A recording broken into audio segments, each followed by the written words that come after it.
Welcome to the CFAA, Canadian Fire Alarm Association's Technicians Podcast. I'm your host, Tim Renault, Western Canadian Regional Sales Manager for Honeywell Notifier. I'm a National Director for the CFAA, and I'm the Chair of the CFAA's Marketing Committee.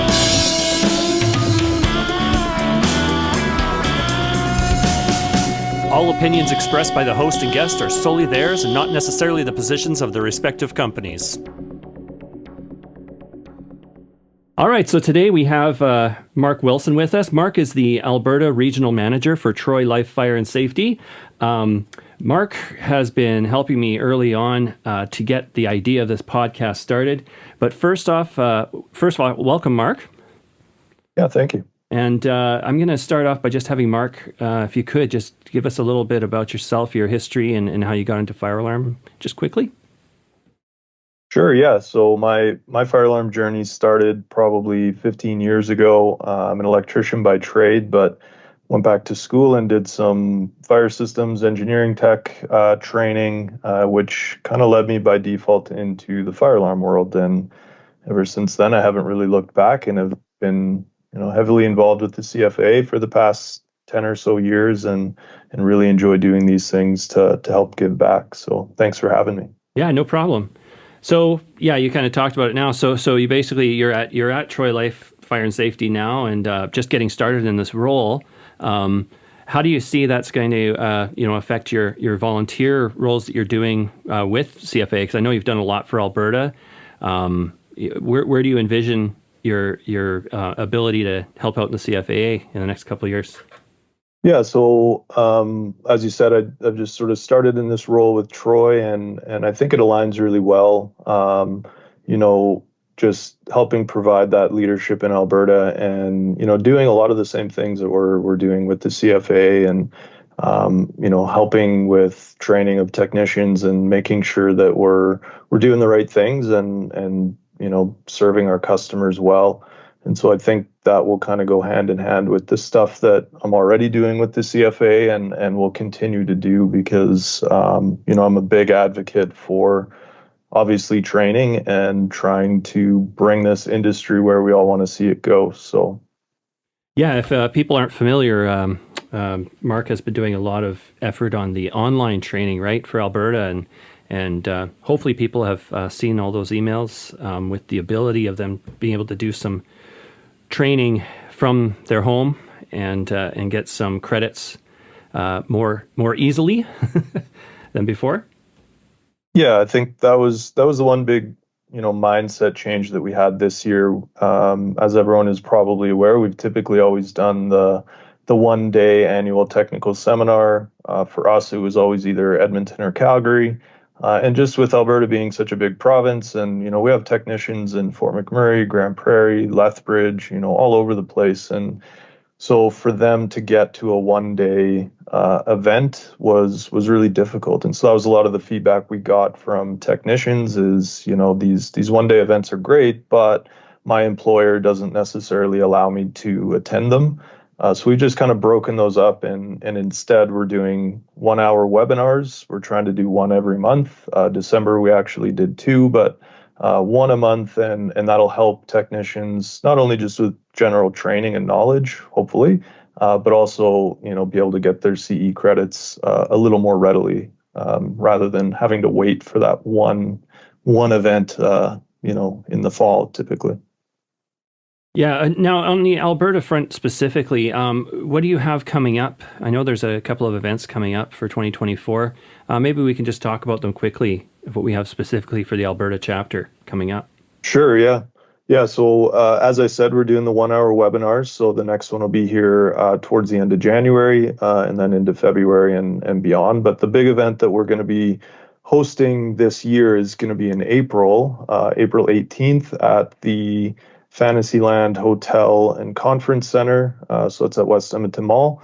And we're going to be focusing more on the engineers and providing them, again, with an opportunity to come out and really dig into fire alarm and learn In Alberta, it's different than a lot of other provinces where we have a lot more involvement with the engineering community with our verifications.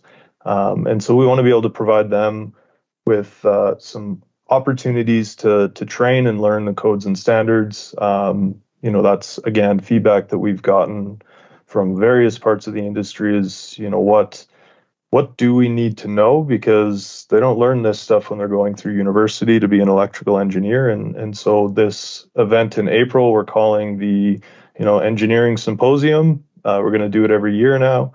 And the main focus will be, really anything code related or best practices, talking about system documentation.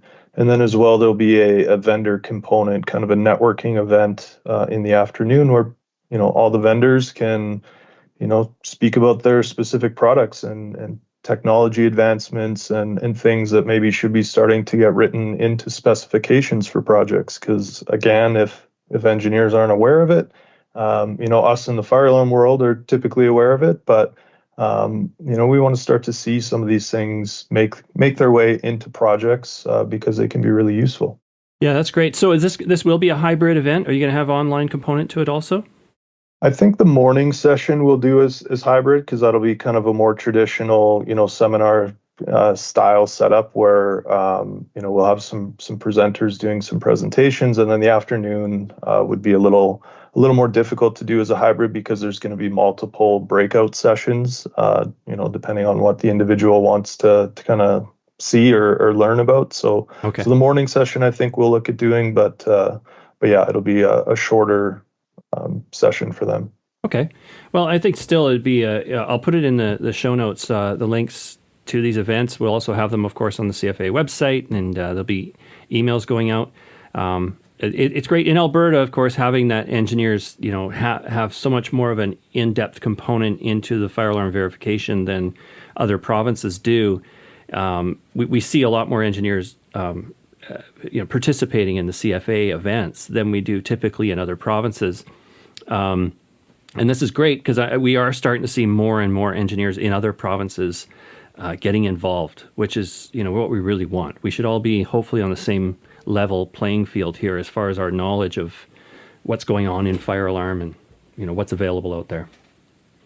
Yeah, absolutely. And where our codes are at, as they're changing so much right now all over. Okay, well, let's go over to the podcast then and talk about that specifically, as we want to kind of make this the inaugural episode of this podcast. Let's talk about what we're trying to do with this thing, as most of our listeners are going to be, finding this and listening to it for the first time. Maybe we can set some expectations on what we're trying to do with this whole thing. So, Mark, when I talked to you about this, and this would have been a couple of months ago now. What were your initial thoughts of what, you could envision in your head that you could see that this could be, this podcast? Yeah, I think, my initial reaction, obviously, as was, I thought it was a great idea because we often struggle with ways to get information out to technicians. We do a little bit of stuff on LinkedIn and that's fine, but not a lot of the technicians are active in those kind of venues. So I think a podcast is, it makes sense. It's a lot of people are into listening to them now. So and then I think the second thing was, let's keep it really short. I think the 15 minutes is a great amount of time for, whether it's a technician on their way to their first job for the day or maybe on their way home after work.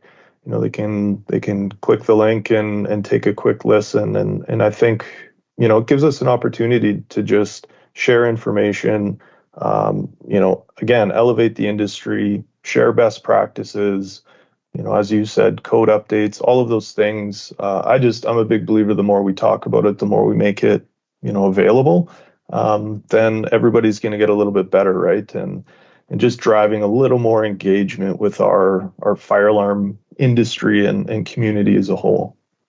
Yeah, and we have some great topics already lined up. We have some recording even in the can, kind of ready to go, that we've been already starting on, and we're trying to keep the topics really relevant for technicians. There are other podcasts out there, and probably at some point I'm going to do a podcast just on all the other podcasts that are out there. I've already been starting to talk to some of those creators. And a lot of what we see, though, is there is a big gap. There isn't something specific for fire alarm technicians. There's one for fire alarm engineers. There's one for, sprinkler designers. There's a lot for on the fire department side. But getting one that's specific for Canadian techs and that they could get something useful out of every 15-minute episode, I think is really what we want to do here. That's going to probably serve everyone the best.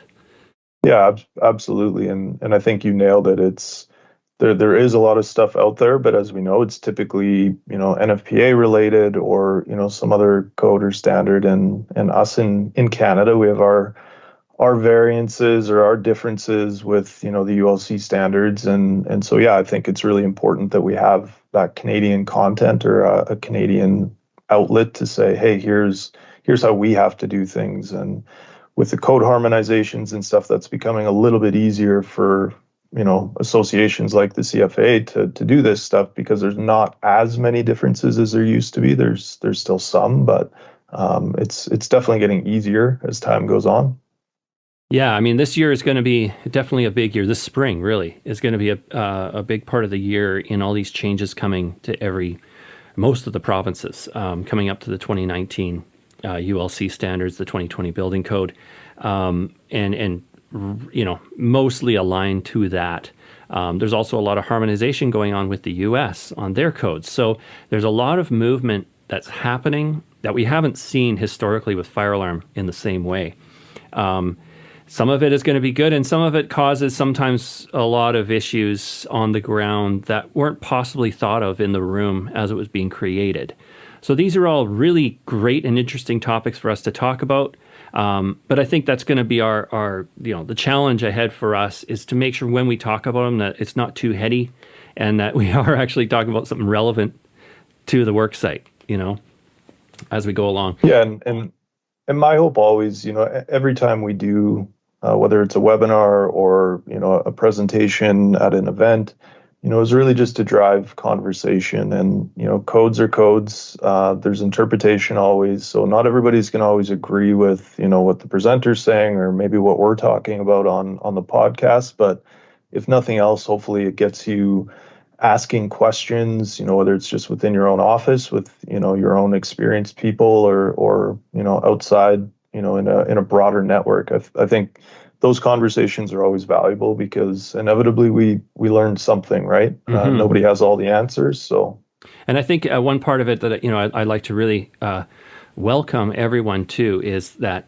if you feel like, you have something to add to the conversation that possibly, we weren't correct in something we said, we want to approach this with humbleness too, that we're not, nobody here is the be all and end all of fire alarm.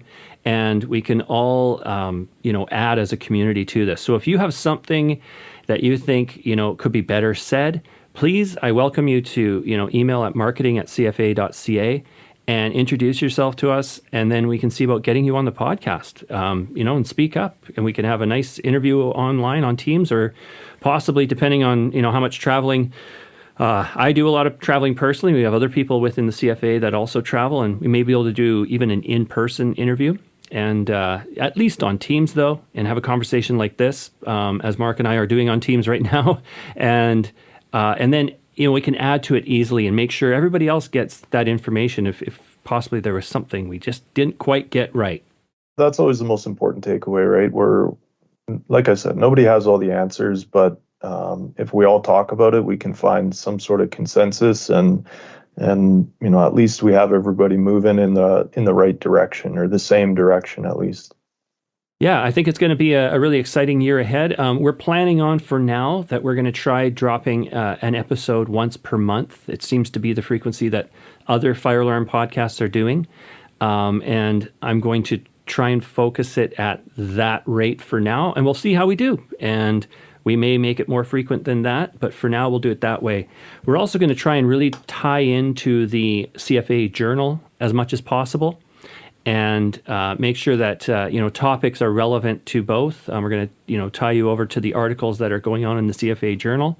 I am now the marketing director for the CFAA, so I'm working on a lot of these outreaches and trying to align them all so we have a more effective communication and useful communication for technicians. So all these little things that we're doing, and Mark's helping me with this one, and there's a whole team of us behind this that are trying to make this better content. So if you want to help out the team in any way, please let us know. Once again, marketing@cfaa.ca. Mark, I think we're at that kind of 15-minute mark, so I think we're going to leave it there. And thank you so much for joining me for this. And I think thanks. You and I will probably have another episode on many, many topics. There's so many things to talk about with technicians. So thank you so much. Absolutely. Thanks for having me, Tim. Thanks, Mark, for coming on the podcast. And we have a bunch of stuff coming up. Ground faults, troubleshooting, new codes. Oh my. See you next time.